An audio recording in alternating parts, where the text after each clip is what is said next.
Breitbart, the news service run by Steve Bannon. I spoke to Mr. Kassam earlier. I asked him for his impressions of Mr. Bannon.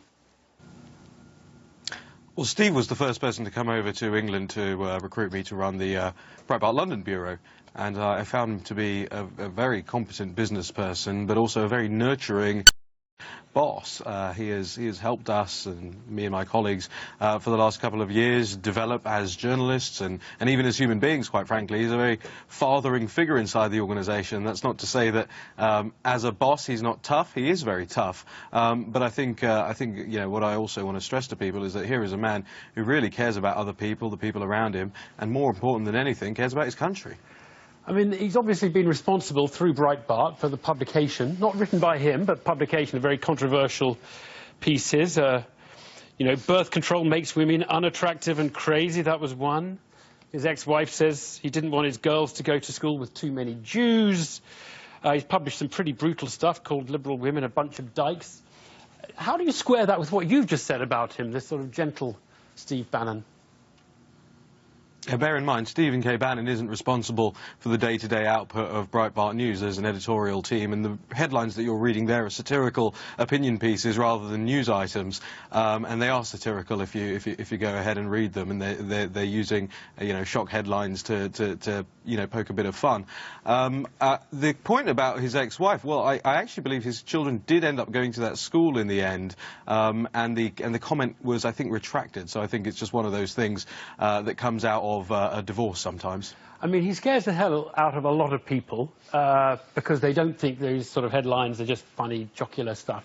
But at the very least, would you grant that there's been a kind of coarsening of the public discourse and that he has been a big figure in that coarsening?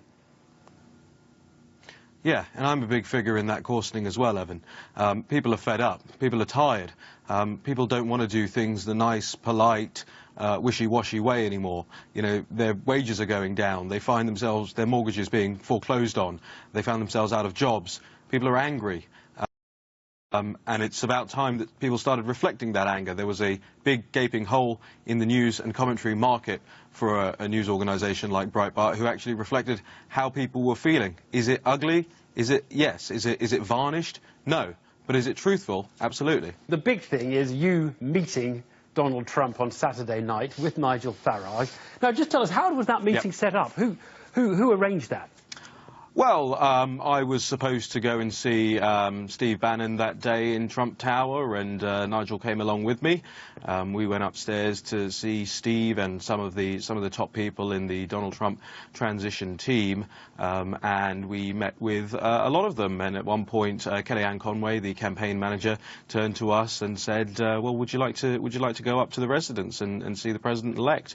And so we thought about it for all of 1 second and said, "Yes, that would be phenomenal. It'll be fantastic." And so we were whisked upstairs through the mountains of Secret Service, and the big golden door swung open, and Mr. Trump was there, and he looked at Nigel square in the eye and he said, "There he is," and welcomed him into his home with a big hug.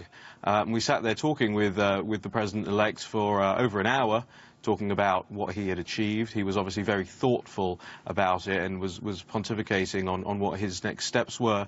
He was talking about uniting the country, and he was floating policy ideas, and we were floating some back at him. Did he express an opinion on the British government and the British government's treatment of him in the campaign? I know that you had a whole hour to talk about things. Did he talk about Theresa May? Does he know who Theresa May is? Does he follow what British government ministers say about him? Yes, he talked about Theresa May, he talked about their phone call. He said they spoke for around 20 minutes, and he was very kind and polite about it. He said she was very congratulatory and polite when she called, and they had a chat, and he was positive about that. The team, however, Mr. Trump's team, was not really impressed with some of the statements that have come from some Downing Street staffers like Nick Timothy and Fiona Hill during the campaign. They've been very rude about the president-elect or Donald Trump in campaign mode as he was back then. So there will be fences that need to be mended along that way. And I should argue this isn't about UKIP or the Conservative Party or Nigel Farage versus Theresa May. This is about making sure that we have the best working relationship with the United States, one of our best and closest allies. And I think what Downing Street needs to do is really think about what it means to shun somebody who is so close to the President-elect like Nigel Farage. They should be welcoming him with open arms. Do you think Nigel Farage would be an honest broker for a government of which he is very critical? Do you think he could seriously go there and act as an ambassador for Theresa May?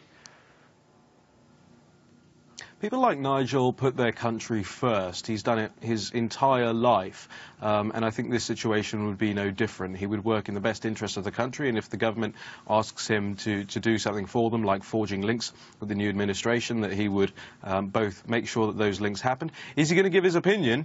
Yes. Is he going to give his opinion when he disagrees with the British government, or indeed with President-elect Trump? Yes. That's what Nigel Farage does. He's a thinker, and he's a doer, and I'd like to see him put to work for the British public in making sure that we have strong relationships with America.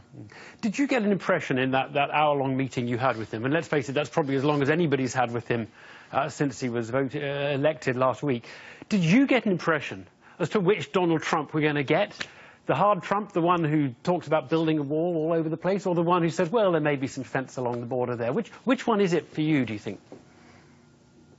I think you're going to get a mix. I think when it comes to the tough decisions, the campaign promises that he's made, he is going to be tough, and he is going to stand by his pledges. He will build this wall. He is going to deport illegal immigrants in the United States. But I think what he also wants to do is create a stakeholder society in the United States. Some of the policy issues that he raised with us really told me that he had the best interest of the American people at heart. So I think you will see him serve with perhaps a hard head, but a soft heart, and making sure that he actually can unite a country. He was a man, and even though I supported him going into this, I was still just taken aback by how contemplative he was. He was still digesting what had happened, and he seemed so intent to bring the country back together. I mean, you'll know that a lot of people think they hear you, Nigel Farage, Donald Trump, all in there together in the White House, the President of the United States. They think this is the lunatics have taken over the asylum. How long do you think it is before disenchantment will set in, that people will say this guy has broken his promises, he led the expectations in the campaign, he's not close to being able to deliver them, he's got all sorts of fantasies going among voters that he's not going to be able to deliver on? Well, somebody stopped us on the street in New York yesterday, Nigel and I standing outside a restaurant, and they said, well, look, I'm part of the establishment. I work for a big global human rights organization, and I'm terrified of a President Donald Trump. And I said to him this, are you an optimist or are you a pessimist? And he said, well, at this point, we just have to be optimistic, don't we? So I think the premise of your question is a pessimistic one. I'm not a pessimist. I think the man will stick by his campaign pledges, and I think he will. I think he'll actually go down as a really great president. Raheem.